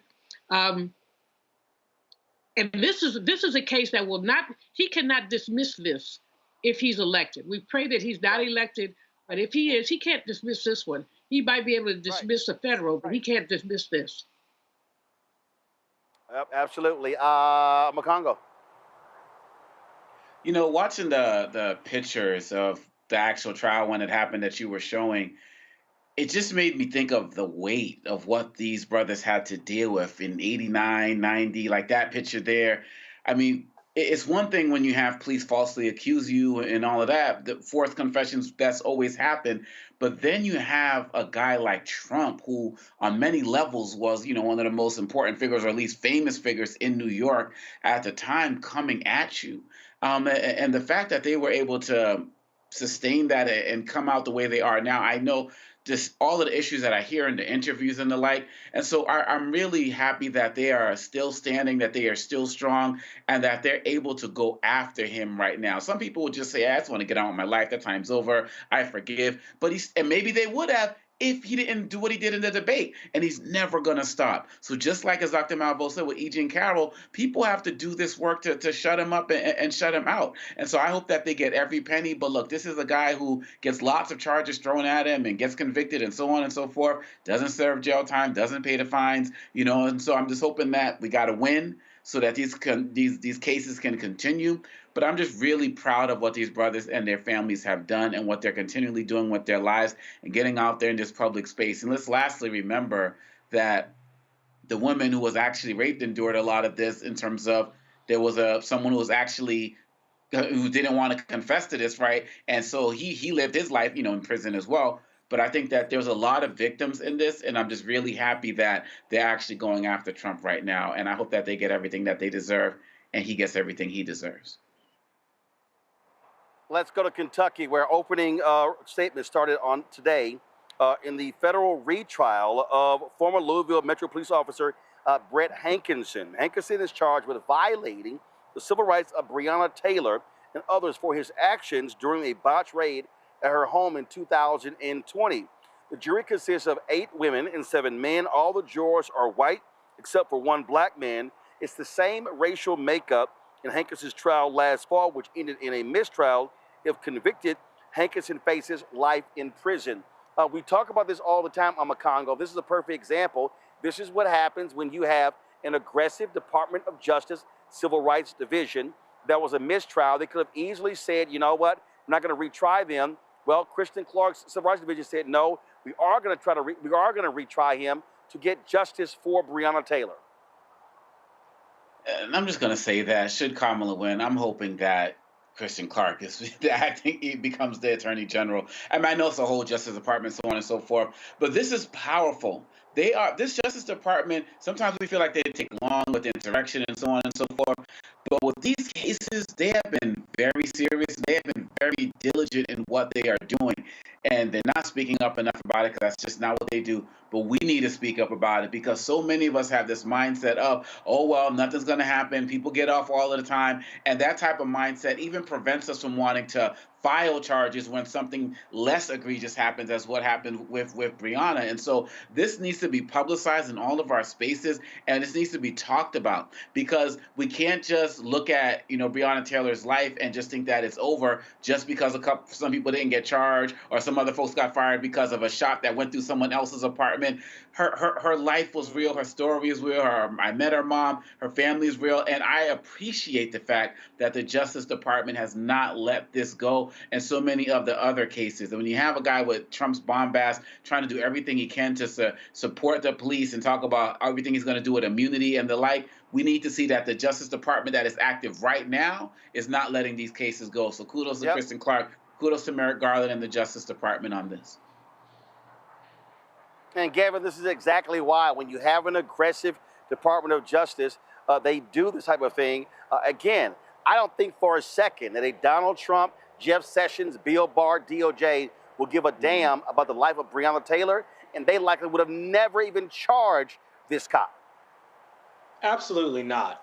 Never would have. And look, it's worth saying Breonna Taylor should be alive today. And I think it's one of the gravest miscarriages of justice that we've ever seen that Daniel Cameron, a black man, when he was Attorney General of Kentucky, had the chance to indict those officers for homicide in her death and chose not to. That made me all the more pleased to see his ass lose to Andy Bashir, but I digress. I know, look, to all of those, again, those black folks who are really not feeling it this election cycle, let me tell you, I know it can feel like at times that the president doesn't do much, that the decisions that most impact our lives are made at the state level or the local level. And yes, it's important that we recognize that state and local elections matter, but Roland, you are so right. Who is president determines the cases that the Department of Justice brings through the network of U.S. attorneys that exist, or the cases that they will not bring. Because we know these cases often do end up being somewhat political decisions, and the decision to bring a federal case against these officers would have never, as you said, Roland, been brought or been made during a Donald Trump presidency. Julian? You know, I think Gavin's point is really important regarding who would bring cases when. Kirsten Clark has done a brilliant job. She's gone after people with full aggression, gone after folks, not just individual officers, but jurisdictions for their continued racism. And so this is really important, but who has that position? Assistant Attorney General for Civil Rights, that is very important too. So we have to look at this. If we didn't learn anything else, we should have learned about the Supreme Court. Your appointments matter. And if you look at Project 2025, in addition to proposing elimination of many departments, there's also a whole pipeline in terms of appointments. They're already soliciting resumes as if they want. They're soliciting resumes, and what they're looking for is some more of those reprobates like the Supreme Court that they found. All right, folks, hold tight 1 second. When we come back, we're going to hear from Congresswoman Jasmine Crockett, who visited a number of early voting locations here in Dallas County today, the first day of early voting here in Dallas County. We'll be right back. Roland Martin Unfiltered on the Black Star Network, live from Friendship West Baptist Church here in Dallas. Back in a moment. IVF is a miracle for us because it allowed us to have our family. After having my daughter, I wanted more children, but my embryo transfer was canceled 8 days before the procedure. Donald Trump overturning Roe v. Wade stopped us from growing the family that we wanted. I don't want politicians telling me how or when I can have a baby. We need a president that will protect our rights, and that's Kamala Harris. I'm Kamala Harris, and I approve this message. Kamala Harris has never backed down from a challenge. She put cartel members and drug traffickers behind bars, and she will secure our border. Here's her plan. Hire thousands more border agents, enforce the law and step up technology, and stop fentanyl smuggling and human trafficking. We need a leader with a real plan to fix the border, and that's Kamala Harris. I'm Kamala Harris, and I approve this message. Jill Stein, Green Party candidate for president. So why are Trump's close allies helping her? Stein was key to Trump's 2016 wins in battleground states. She's not sorry she helped Trump win. That's why a vote for Stein is really a vote for Trump. Jill Stein, I like her very much. You know why? She takes 100% from them. I'm Kamala Harris, and I approve this message. It's really rich for Democratic leaders to say that Donald Trump is a unique threat to democracy when he peacefully gave over power. He is still saying he didn't lose the election. I would just ask that. Did he lose the 2020 election? Tim, I'm focused on the future. That is a damning non-answer.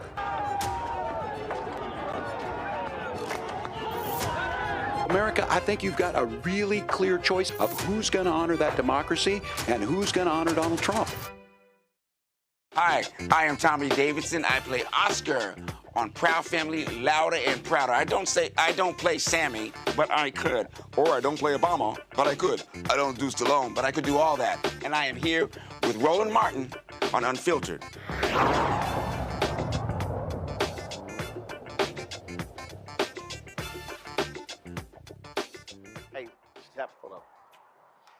All right, folks, I'm here in Dallas. I'm here in Dallas County, here at Friendship West Baptist Church. And earlier today, I actually went to a variety of polling locations here with Congresswoman Crockett. She was also with Dee Dee in the mornings as they travel around talking to various people.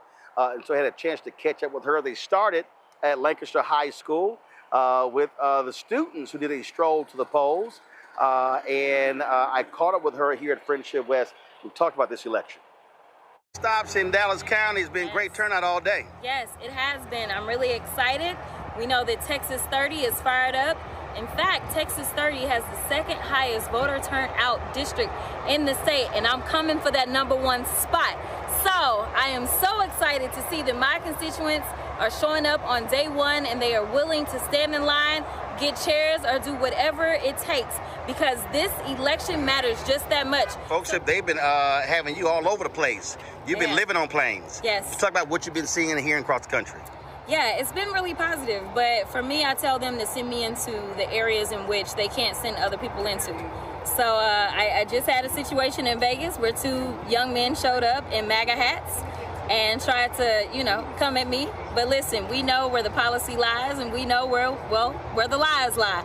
And so I was able to do my good black job and make sure I explained the difference between a Harris-Walz administration and a Trump-Vance administration. Overall, though, I feel like the momentum is on our side.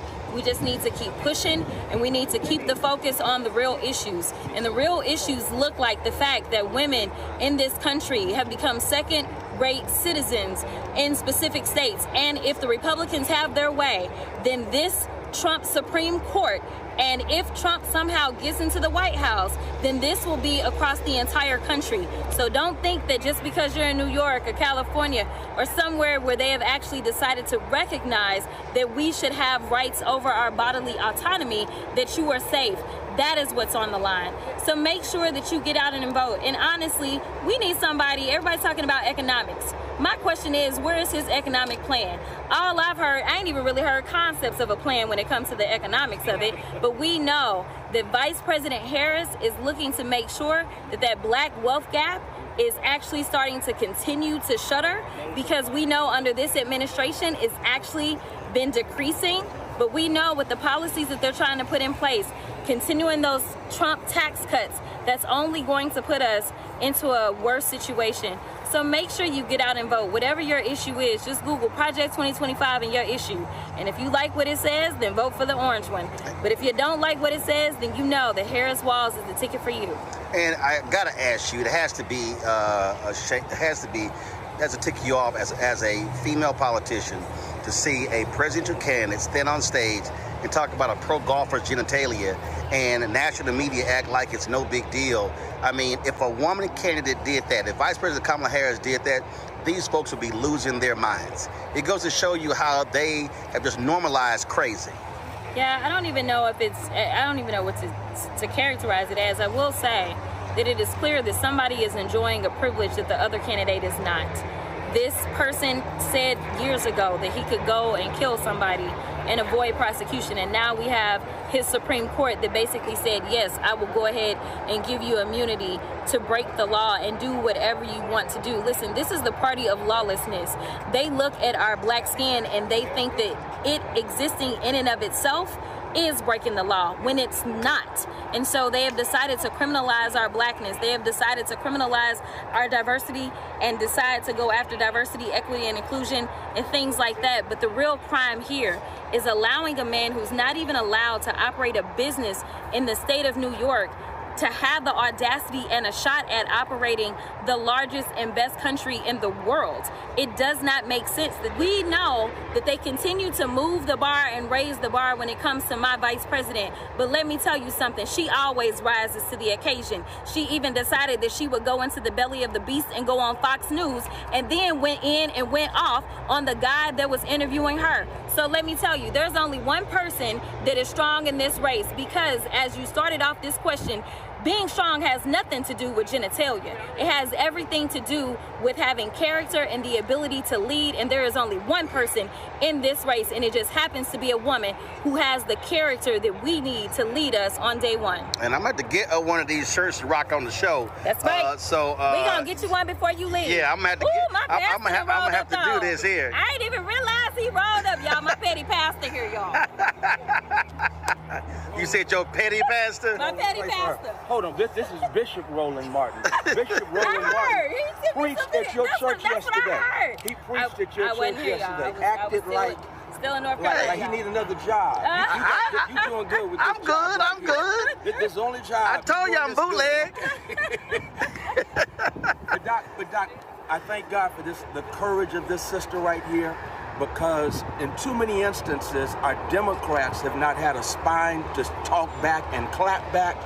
This is Jasmine Crockett. Jasmine Crockett don't mind telling it like it is. She knows the rules, because the metaphor of that infamous and famous clapback to old girl in Georgia was the fact that she was basically saying, okay, so you're gonna talk bad about me. Let me survey the rules, because I do my homework, which is what black women do. I do my homework, and then in a real slick Delta diva fashion, clap back on her, and you ain't heard a word from that woman since.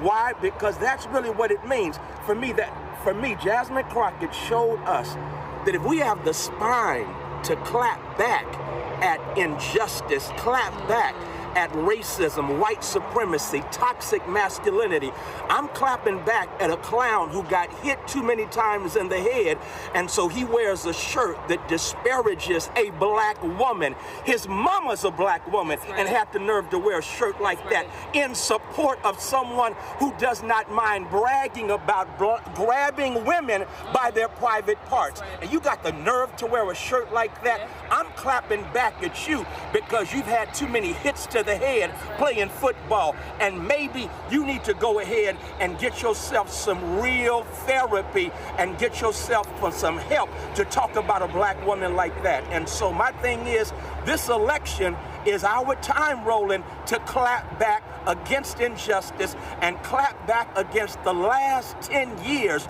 of political violence and lying from a pathological liar. And we clapping back not only at Agent Orange, but up and down the ballot, because Agent Orange is trying to infect people up and down the ballot. And I don't want Kamala Harris to, on January 20th, when she holds up her hand and Ketanji Jackson administers the oath of office on the King holiday.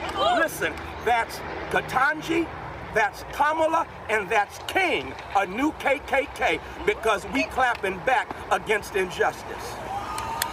Oh, come on now, Pastor Haynes. Okay, I'm sorry. Who are we waiting for? I'll be waiting for him. Oh my goodness. See what happens when y'all let a preacher get near a camera. Great job there, Pastor Freddie Haynes. Y'all can already tell. So first of all, the polling location here is closed. It is now after 7 o'clock. It is 2 minutes after. Of course, the sun is setting, and so it's not jet black. So doing this is not jet black, but the sun is setting here. It's going down here in Dallas. A great day here, and so it was great seeing so many folks who were here. Yesterday, I had an opportunity. Freddie was at Rankin Chapel at Howard University doing their homecoming service, and so he asked me to do 10 o'clock service. So I preached yesterday's sermon. Y'all can go to our YouTube channel. Keenan is actually going to restream that tonight, so y'all can check it out. And so I preached from Judges 4. I said from Deborah to Kamala, God anointing women to lead. So y'all want to check that out. Let me thank Gavin Julian Omakongo for being on today's show. Thank you so very much. Actually, before we go, we have lost folks in ancestor. And let me do this real quick. One of the Little Rock Nine has passed away. Of course, one of the Little Rock Nine who integrated Little Rock High School in 1957. Thelma Mothershed Ware died Saturday at a hospital in Little Rock after having complications from multiple sclerosis. She was 83 years old. Ware and the other students who integrated Central High School were known as Little Rock Nine. For 3 weeks in September 1957, Arkansas Governor Orville Farbus used the National Guard to block the black students from enrolling in Central High. 3 years after the U.S. Supreme Court declared segregated classrooms to be unconstitutional, it was President Dwight D. Eisenhower who sent members of the Army's 101st Airborne Division to escort the students into school on September 25th, 1957. And so Thelma Mothershed Ware is now an ancestor, one of the Little Rock Nine. Folks, that is it for us. I'll be back in D.C. tomorrow, and of course in Brooklyn on Wednesday. Edward Waters University, we broadcasted live on Thursday from Jacksonville, so looking forward to that. Folks, don't forget, you see the sticker here. Yes, I did vote, but please use your power. We are seeing a big turnout, but again, I keep saying we need maximum turnout for African Americans everywhere across the country. Do not sit at home. Do not sit on your couch. Use your power, because you cannot complain about stuff and then not vote. It's as simple as that. And I know there's some people out there. I had a brother on Instagram saying no reparations, no vote. Let me remind you, politicians vote on that. You need 218 votes in the House, 60 in the Senate, a president to sign it. It's going to get sued. You need federal judges who are going to agree with you. You get a right-wing Supreme Court. If Donald Trump wins, he'll appoint 2 more Republicans to the Supreme Court. They will control the Supreme Court for the next 40 years. So sit your ass at home. You're guaranteed you will never get reparations. So do understand what politics is all about. Again, folks, be sure we'll see you tomorrow from Washington, D.C. And more as we break down. We're now less than, tomorrow it'll be actually 2 weeks until Election Day. So we're at 16 days. And so a lot can happen between now and November 5th. And so maximize your right to vote. Folks, don't forget, join our Bring the Funk fan club. Oh, Brother Leary just walked up to me while we were here and gave me his donation. I told y'all this happens. Give me 1 second. Daryl Howard just walked here and gave me his donation. So send your check and money order to P.O. Box 57196, Washington, D.C. 20037-0196. PayPal is R Martin Unfiltered. Venmo is RM Unfiltered. Zelle, Roland at RolandSMartin.com, Roland at RolandMartinUnfiltered.com. Download the Black Star Network app, Apple phone, Android phone, Apple TV, Android TV, Roku, Amazon Fire TV, Xbox One, Samsung Smart TV. And also get a copy of my book, White Fear, How the Browning of America is Making White Folks Lose Their Minds, available bookstores nationwide. Get the audio version on Audible. All right, folks, live from Friendship West Baptist Church in Dallas. I will see y'all tomorrow. Holla! Black Star Network is here. Oh, no punch! I'm real revolutionary right now. Thank you for being the voice of Black America. All momentum we have now, we have to keep this going. The video looks phenomenal. See, there's a difference between Black Star Network and black-owned media and something like CNN. You can't be black-owned media and be scared. It's time to be smart. Bring your eyeballs home. You dig?